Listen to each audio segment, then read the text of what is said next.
Okay, so I'm sitting here in my classroom, as I so often do, thinking about the medieval period. The medieval period takes place from 1066 to 1485, but is frequently known as the Dark Ages.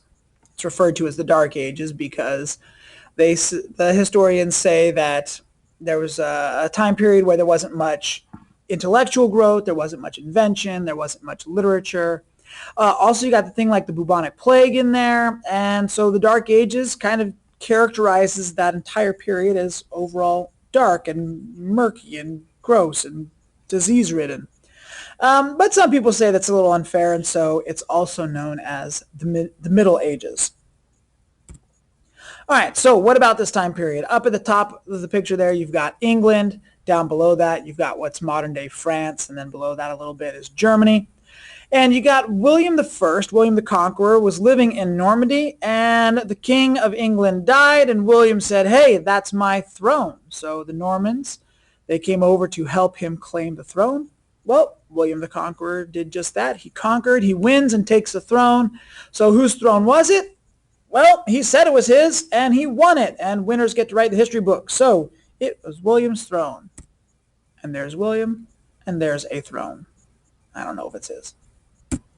All right, so what did he bring aside from the Normans who won? He brought feudalism. The French had been using feudalism as a form of social hierarchy and government, so he brought it with him to England and imposed it upon the people there, and here's kind of what it looked like. You've got the king up on top, and then you've got his lords and vassals below him, and below them are lesser knights and lesser lords, and below them would be the peasants and the serfs. So, here's how it works. The king, he is the dude at the top. You don't mess with the king. Really, you don't mess with him because they frequently believe that the king was blessed by God Almighty and was placed there specifically.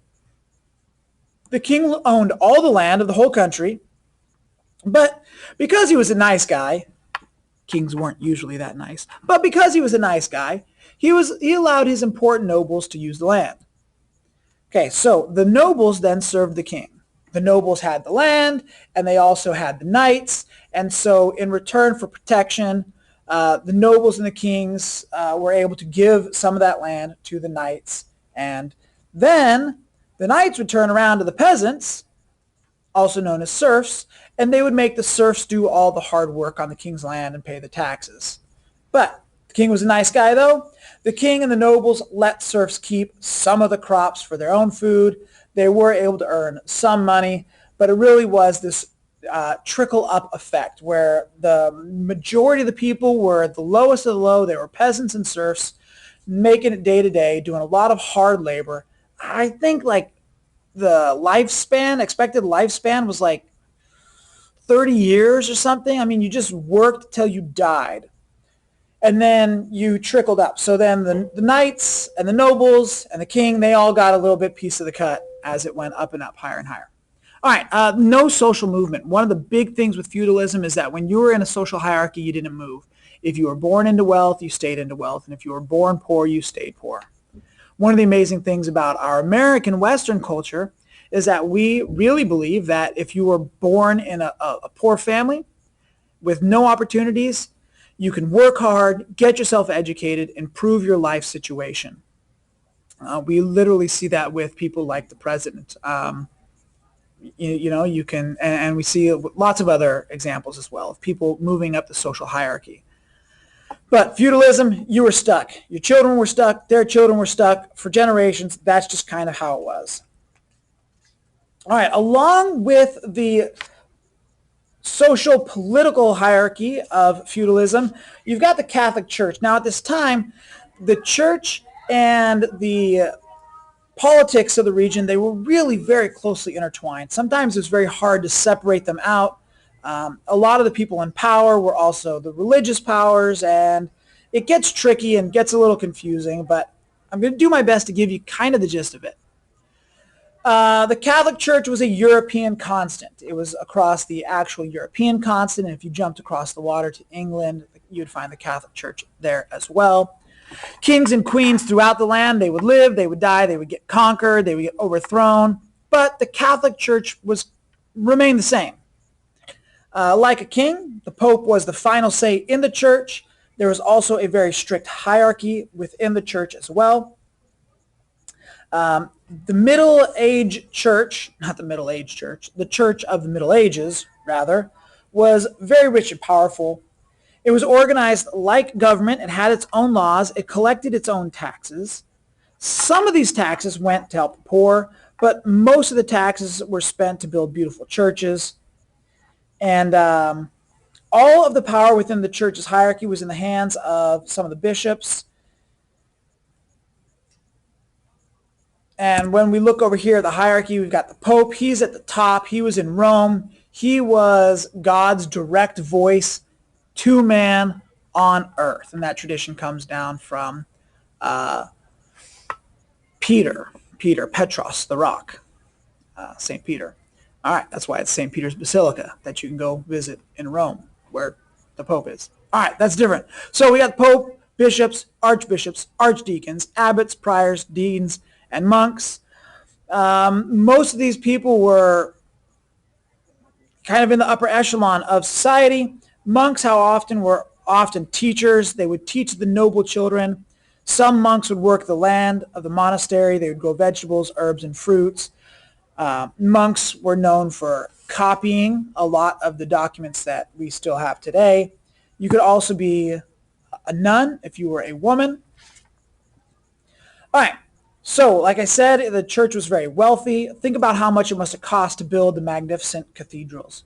If you have ever been to Europe and seen these, you know they are fantastic, beautiful creations. They are often in the shape of a cross if you look at them from a bird's eye view. And they have some spectacular stained glass windows. But they also took lifetimes to build, and they took fortunes to get them done as well. So, where did the money come from? And this is where things get a little bit tricky when it comes to the Catholic Church. The church could impose taxes, as I said, but there was a huge market for selling indulgences. Here's what an indulgence is. I sin. I don't want to go to hell. So I pay you as the local priest a little bit of extra money, and therefore you bless me and make me right with God, and so I am okay. That's a simplified version of it. There's lots of other examples. Some that I find particularly interesting is that if I were a leader or even a church leader, a nobleman, and I had a child outside of wedlock, meaning I had an affair with somebody who was not my wife, and that woman conceived a child and had a son, I might want that son to become my rightful heir. He's going to be the guy who takes over when I die. But I had him out of wedlock, so he's considered a bastard child. So now what do? I go to the local bishop and I say, hey, I got this kid over here. He's mine, but what can you do? Can you work me a deal? The bishop would then, for a certain price, do what's called a grant of legitimacy, which means he would make my bastard son my actual rightful heir. And that's just one example. Other examples, that this idea of pay now on earth or pay later in hell. By the way, if you don't pay for your sins now, we will humiliate you in the town square. And we see this in cartoons all the time, where someone gets locked in the stocks in the middle of the square, and people throw rotten tomatoes and cabbage and spit on the person. So if you couldn't afford to pay, then you were humiliated. And if you didn't want to be humiliated, or you didn't want your sin broadcast to the whole community, then you paid up. So as you can imagine, there was big money in this whole idea of selling indulgences. It is a little bit hypocritical because many of the church leaders were, number one, they had a love for money, and they manipulated people to line their own coffers. Couple of things to remember: that belief systems are only as reliable as the people running it. So if you have a corrupt leader within the church, then the church will tend to become corrupt. All religions, not just Catholicism, miss the mark sometimes. Doesn't matter which religion you choose. We all fall short, and we all have troubles with our beliefs. And so let's try and be a little bit gentle as we judge them from our perspective in history. But they did do some good, but there were also some serious problems in that time period. So moving on, as we move to consider the Canterbury Tales, which is what we are going to be looking at, we have the Plantagenets. So we got Henry II. He was born in 1133, died in 1189. He's the King of England, and he is best friends with Thomas Becket, Archbishop of Canterbury. And Thomas Becket, as the Archbishop of Canterbury, has his feet in two different worlds. On one hand, he lives in England and serves the King of England. On the other hand, he serves God and he serves the Pope, who is in Rome. So you can definitely see how there would be some conflict there. On one hand, you serve Rome. On the other hand, you serve England. And sometimes there will be some conflicts. Thomas Becket and King Henry, they disagreed on some issues. And so in a moment of frustration, the story goes that the king muttered some very unkind words about his friend, and his men interpreted it as a command to kill Becket. If you do a quick search, you can find some of these things. I don't think scholars quite agree on what is said or purported to have been said. But the point is, Thomas Becket was assassinated in the Canterbury Cathedral. And that's where we get the idea of the pilgrimage to Canterbury. So a pilgrimage is a journey by a devotee, and it's usually a trip to a site where a special person or a religious figure died or is buried. And pilgrimages are usually religious in nature, although not always, they usually are. And we see pilgrimages still to this day in all kinds of different religions for all kinds of different reasons. You've got the pilgrimage to Mecca. You still have many Christians and Jews who want to go to the Holy Land in Jerusalem. And I'm sure there are lots of examples of others. But the point is, a pilgrimage is a group of people going to a particular place to honor a particular person. And that is how we come to the Canterbury Tales. Almost immediately after Becket's assassination, people started making religious pilgrimages to Canterbury Cathedral, which you can see here in the picture. So when Geoffrey Chaucer comes along and writes the Canterbury Tales, he is writing the idea of people walking to Canterbury.